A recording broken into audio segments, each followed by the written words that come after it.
Good afternoon. This is week 13 of Social Work 636. And week 13 serves as an integration week, and you are going to be presenting your proposals this week. So the learning objective this week is simple: to describe a program proposal. So let's view the learning materials for this week.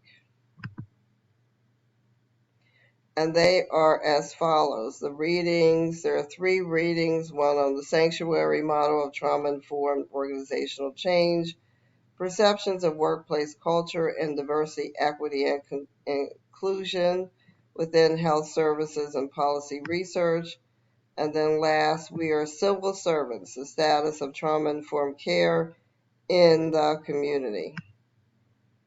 We will go over the media for this week in a few minutes. There is a video on trauma-informed care, the sanctuary model. So let's go to the assignment for this week. So this is your final grant proposal. And that final grant proposal is to prepare a new program proposal at your organization. Although the organization is ultimately responsible for deciding whether to submit such a proposal, because you should write a proposal thinking that the organization would find this proposal one that they might submit to a funding source. You are strongly encouraged to discuss this assignment with your field supervisor or other appropriate organizational staff to explore whether your agency might want to pursue this proposal. You have 2 choices for a format. Option 1, you may find and use an actual grant proposal outline based on an existing request for proposal RFP and application. The choice is most appropriate if your organization may in fact submit this proposal for funding. You may also use a common proposal format. It must contain sections 1 through 8 and may contain other sections. So those sections are as follows: your title page, an abstract, which is its own page, introduction summary of 1 to 2 pages, which is a clear statement of the purpose of the program and the problem it is to address. For a statement of need, and you did this in week 10, so this is where you would do any revisions that were suggested. Your goals and objectives section, and again, you did this in week 10, and for most of you there were suggestions, so please incorporate those into your final proposal submission. Procedures and methods, which includes your theoretical reasoning. So if you did not include a theoretical basis for your proposal, make sure you do it now. This is how you apply critical thinking to analyze, formulate, and advocate for policies that advance human rights and social, economic, and environmental justice. And again, you need to provide a theoretical framework. You're going to provide your agency description, which you did in a previous assignment, and then what your tasks are and or methods of delivery. You are going to provide a budget and budget narrative, which has been discussed previously. Your plan for evaluation, which is based on your objectives. Now, how are you going to measure those objectives? And any appendices that would be helpful. So if there are deliverables or a logic model, which is optional, your timeline, letters of support, and or resumes of people who would be key and instrumental in this proposal. This is due Sunday of week 13. And again, please make sure to include as many references as possible in this proposal.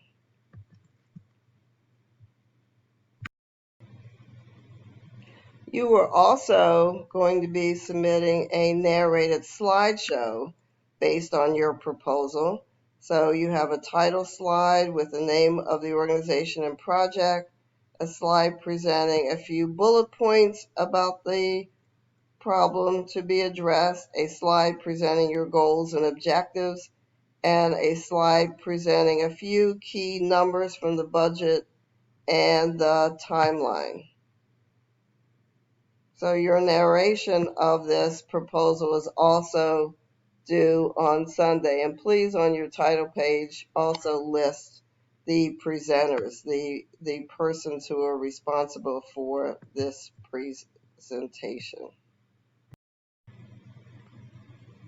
So let's go over the slides this week that discuss trauma and organizations.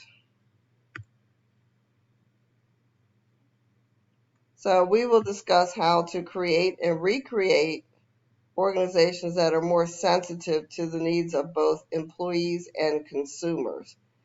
You will examine problems commonly found in human service organizations, including burnout and bureaucratic tensions, and will analyze approaches to move beyond such issues, including models such as the sanctuary model. And you have the video to watch for this week.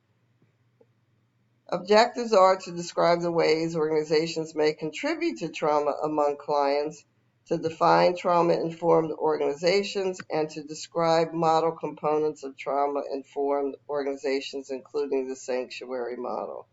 So what is trauma? A traumatic event is one in which a person experiences, witnesses, or is confronted with actual or threatened death, serious injury, or threat to the physical integrity of self or another. Responses to traumatic events may include intense fear, helplessness, horror, and attachment.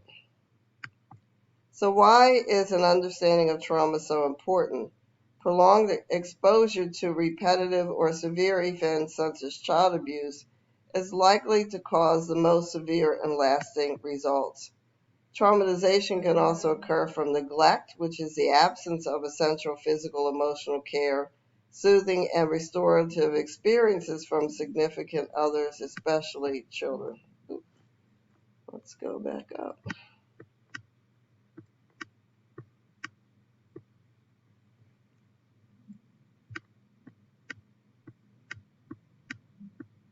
So why should we understand trauma? Trauma is something that overwhelms our coping capacity, affects the whole self, both physically or including physically, emotionally, intellectually, and spiritually. How do organizations contribute to trauma? The very organizations that exist to help clients may in fact reinforce trauma in clients and staff. Why does this happen? Because organizations, like individuals, can be traumatized, and the result of traumatic experience can be as devastating for organizations as it is for individuals. Many of our social service organizations are functioning as trauma-organized systems, still unaware of the multiple ways in which their adaptation to chronic stress has created a state of dysfunction that can prohibit recovery of the clients and damage the workers. Traumatized systems need a shared framework that helps workers understand the influences of chronic stress on their organization. Many sources of chronic workplace stress result in organizations that are chronically hyperaroused and have lost their capacity to manage emotions across the institution. What are some of the consequences? Leaders are likely to become more authoritarian. Workers respond with more aggressive and passive-aggressive behaviors. The entire environment may become progressively more violent and unjust. And despite this disorientation, chronically stressed organizations often continue to repeat the past. Workers and clients, as a result, feel a lack of basic safety. The exposure to traumatizing events among human service workers is extremely high.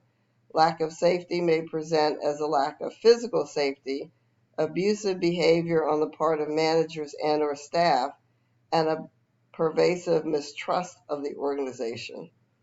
A perceived lack of safety erodes trust, which is the basis for positive social relationships. There is also a loss of emotional management. Organizations may become chronically hyper-aroused so that everything becomes a crisis. The organization, in other words, is always reactive to something and never has an opportunity to be proactive and plan. The capacity to triage what is important and must be immediately attended to and what can be postponed is lost. Workers may develop difficulty extending empathy to their clients, and emotional distress escalates. Tempers grow short, and decision-making becomes impaired. Also, there can be a silencing of dissent. Empirical data shows that organizational silence emerges when workers fear to speak up about issues or problems they encounter at work. These underground topics become the undiscussables in an organization, covering a wide range of areas including decision-making, managerial incompetence, and poor organizational performance. In the area of poor decision-making and conflict management, organizational decision-making processes are likely to be more driven by impulse, with a narrowing of focus and attention only to immediate threat. Long-term consequences of decisions may not be considered, and alternatives remain unexplored. And without good conflict management skills in the group, there is even more misunderstanding, more miscommunication, and increased team dysfunction. If this cycle of silencing of dissent is not stopped and the organization allowed opportunity to recuperate, the result may be an organization that becomes as rigid, repetitious, and ultimately as destructive as many chronically stressed individuals.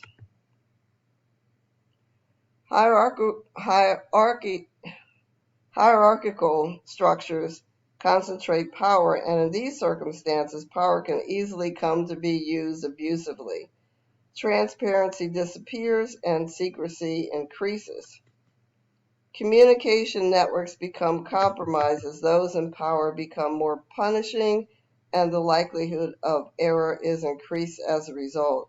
In such a situation, conflicts tend to remain unresolved, and tension and resentments mount.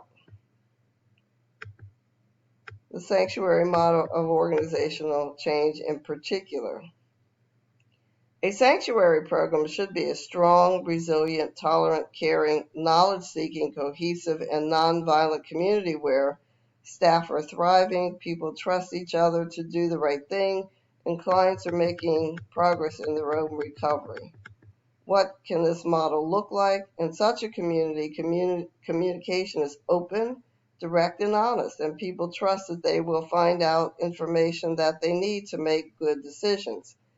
Decreased staff turnover as a result, decreased use of coercive measures, decreased critical incidents, staff injuries, and client industries, and greater client and staff satisfaction are the results.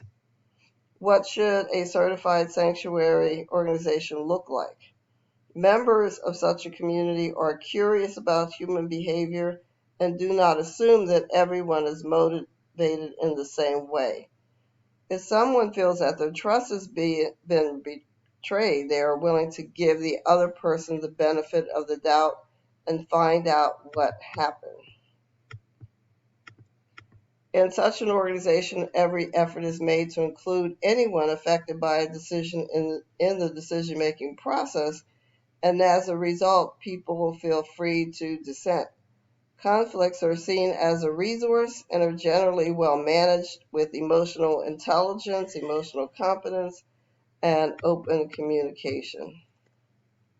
Everyone in a sanctuary community recognizes that hurt people hurt people.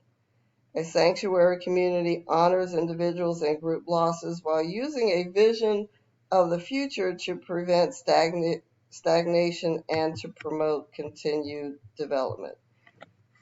So with that, this is the week that you are turning in those proposals. Please turn them in on time such that if revisions need to be made to improve your score on that proposal, that you have a little time to get those revisions made and submitted before the final grade for the semester. Working in your dyads and in one case your triad, please submit all the assignments that you have been given for this project in on time so that no one in the partnership or the triad is left hanging trying to get work done for this final assignment. If you have any questions, please let me know. Again, it is both the proposal and the presentation. I look forward on reading these final proposals. Go back and look at feedback from previous submissions to make sure you incorporate that feedback. Don't forget your theoretical framework because some of you did not include theoretical frameworks in some of the other submissions, so please don't forget that. Provide as many resources and evidence as possible. I look forward to reading your final proposals, and if you have any questions, please let me know as soon as possible. And have a wonderful week.